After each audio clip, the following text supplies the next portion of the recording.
Hey everybody, welcome back to another JQ on the Go video. So as you can see, we're doing a little bit of POV driving today in the Audi. For anybody who doesn't know, this is my 2012 Audi A5.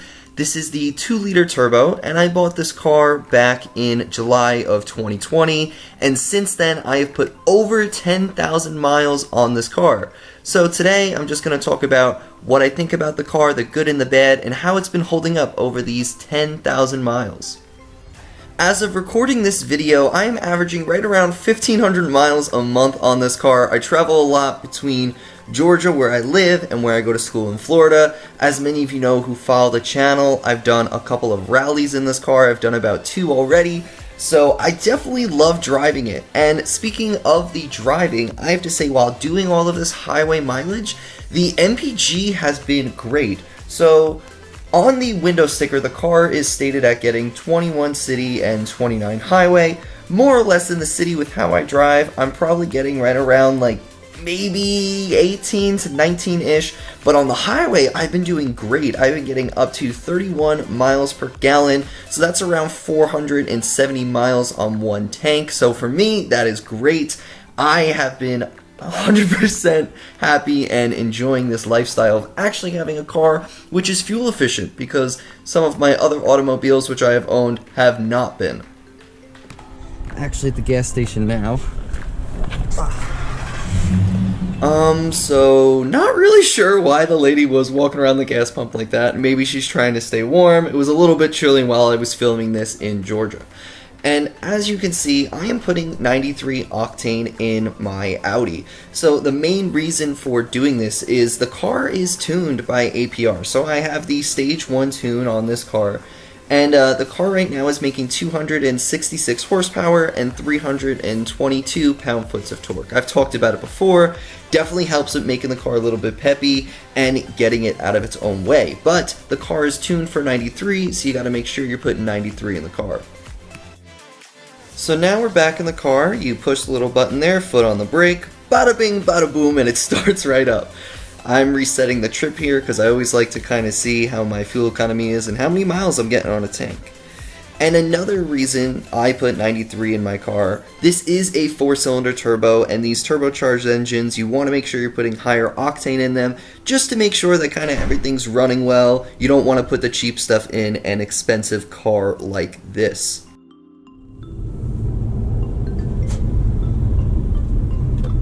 So as you guys will see from here, I'll give her a little bit of juice.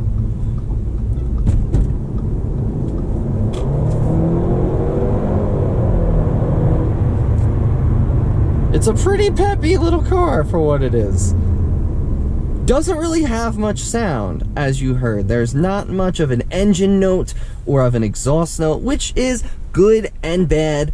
As many of you know, like I had my Mustang, which was stupid loud with the Borla attacks and the off-road X-Pipe, so I do have to say, I do miss having a little bit of that grunt, having a little bit of sound in the car. But, I mean, for what it is, it sounds really, really good. So as you saw from that last clip, that was me just dropping the car into sport mode and just kind of letting it go. It definitely does get out of its own way, but if you really want all the power, what you're going to want to do is when you're at the drive selector there, you're going to want to put it in drive and actually push it over to the right. This puts you in a type of manual mode because this is an 8-speed Tiptronic transmission. So here you can actually drop your own gears, and say if you're in first or second gear, the car will automatically upshift, redlining it, going all the way up, just so you get all of that peak performance. And redlining it in a safe way, as in you don't really have to worry about kind of shifting because the car again is an automatic. So when you have it in that mode, you just push it to the floor. You actually hear like a little like click. There's like kind of a button behind the gas pedal. It's a little bit hard to describe, but for my Audi owners, you kind of know what I'm talking about. Either or, the car really wakes up and I've had no issues with it so far. I've talked about the fuel economy. I've talked about the acceleration, but here is just something else that I want to mention to you guys, something that I have noticed and grown to love over the past 10,000 miles with this car. So I'm gonna talk about this more, but I just had to show you when I'm in the car, it just drives so nice, and it is so luxurious for the price range and just for what I've driven beforehand. As you can see now, we're coming to a nice stop and the car's like nice and quiet. I'm comfortable in here. We have the heated seats, got the nice little moonroof, steering wheel controls, the voice activation if I were to ever use it, the different modes here, you got the memory seats. So it's just like a very pleasant, all nice materials. It's a very, very like pleasant place to be. It's built very well. It's leaps above the Mustang. I mean, if anybody knows that car, that was a 99 and it's just like plastic. Nice interior in my opinion, but nothing compared to this. And kind of building off of that, you can see now we're driving, we're going about 40 miles an hour and it's so quiet. It's not rumbly, my butt's nice and toasty with the 53 degrees outside, and we're just cruising and it handles very well. It's very nimble, it's like tight. And it's nice as in where the Mustang, like I could go like this and I would float back and forth, and you felt the body roll. In this, you just don't. And it's just one of the things that I love about it. Overall, this is an all-wheel drive car and I just can't get over how nice this is. I'm just actually pulling into Walmart now. I was running some errands while I was filming this. So for you guys, it's going to be about 2 seconds until I start talking about the bad things or what has come up that is negative over these past 10,000 miles. But for me, it was about 15 minutes. So now, since my shopping is all done, we're just walking back to the car. And now I'm gonna tell you about everything that I don't like about this car throughout my ownership thus far. Another thing which is cool, hand on the thing, whoop, it opens up. Nice trunk space, and you can grab these and actually fold down the seats. Grab this handle and it just comes down, you gotta pull it. One of the things that I don't like is that this car doesn't have Bluetooth and it doesn't have a backup camera. So pretty much this is the Premium Plus, so it has a lot of the fancy options like the big wheels, the ceramic coating, all that good stuff, the adaptive headlights, I can go on and on. But when you look here, you got this nice screen and it's controlled by this knob, which actually works very well. Go to media, all that good stuff. But normally on the higher up models with the technology package, you would see kind of like another type of set of buttons here, and there'd be like a little knob. And then normally these buttons are all pushed down because there's a bigger CD drive, and you get a backup camera. With this car, when you put it in reverse, the only thing that happens is the mirror goes down so you can see the line, which does help in parking spots and other things like that. But it is surprising that a car that is only 8 years old didn't come with a backup camera. Another thing, as many of you may have noticed, I have this little wire here. This car does not have Bluetooth. If you're an iPhone owner, you would actually open up the glove box here and you would plug it in right here and then use the adapter that they gave you, this little dongle thing. And I tried like 2 of the Bluetooth adapters that were on Amazon. They didn't really work, and this seemed to be the best bet. It was like 10 bucks. It's a super, super long cord. I have it short because it's usually just to me here. But it's interesting to think that a car that was almost $50,000 didn't have Bluetooth in 2012 and didn't have a backup camera.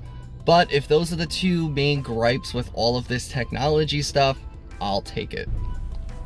So another gripe that I have, I don't know if you'll be able to see it too well, is the sunroof. As awesome as it is, you just saw that little flap? That's all it does.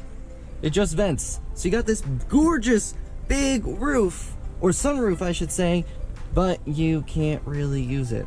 And this was because I have the satellite option with this car. So the antenna, they say, that's back here, it doesn't let the glass slide back, which, okay, I get, but within the, because they moved the satellite antenna. So I know this is something that they ended up fixing down the line, but it's just kind of interesting. So I wouldn't say I hate it, it's just more of something that I didn't expect. It's a little interesting. And then two more things which have happened over the past 10,000 miles. As you can see here, the actual hook for the sun visor has broken off. I originally had it super glued, and then my mom actually borrowed the car, and then the hook is just gone. It fell. I don't know where it went. I don't know what to do, as in how to fix it now without actually buying a new part. And then the second thing I want to bring up in the interior, you should be able to see that bubble there in the headliner. Let me change lenses. And it's not that big, but still, like when you poke it, you can see that it's sagging a little bit. So more or less, when you look at the headliner, you don't really notice it unless you're looking for it. And with me being a car fanatic, you see it right there and it kind of sticks out like a sore thumb to me. Overall, these are the two only like physical things that are wrong with the car since I've owned it over these past 10,000 miles. I'm definitely going to do some more research to kind of see if I can find one of those pieces on eBay, or say maybe in one of the Audi groups for a little bit cheaper. And I'm going to figure out what to do with the headliner. If I can't do it myself, some sort of DIY type of action, I'm definitely going to bring it up to the Audi dealership when I bring the car in this summer for its Audi service. As some of you may or may not know, every 10,000 miles, you're supposed to bring your Audi into the dealership to kind of have a laundry list of items done to kind of keep the car running in tip-top shape.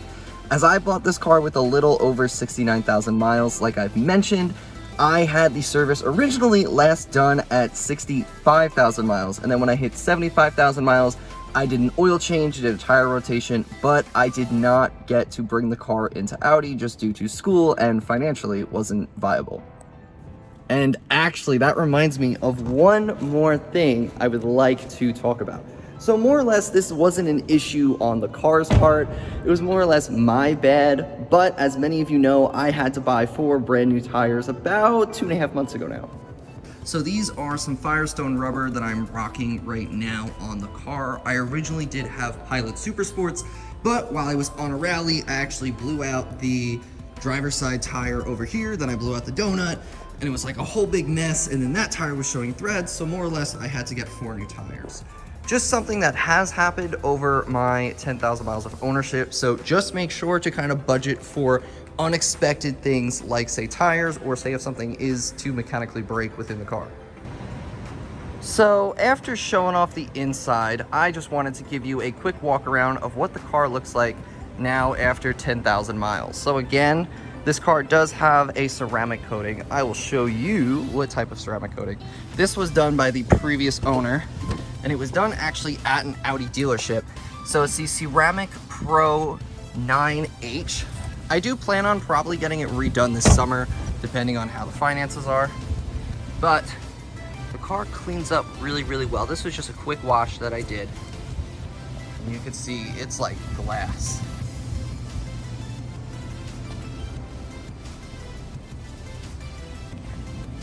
And now coming around to the front end, there definitely is a good amount of rock chips. So like this is a new rock chip. Let me focus. That is a new rock chip right there. You can see a bit of spotting kind of in this area because of how bad the sun is out here. But overall, it still has a really, really good reflection. There's another rock chip area right there. A couple more in that spot. And overall, again, like even when you think about it, like all the rocks and all the debris that gets thrown at this car, it's not terrible. There's not that many chips. There are more than when I got the car, but still.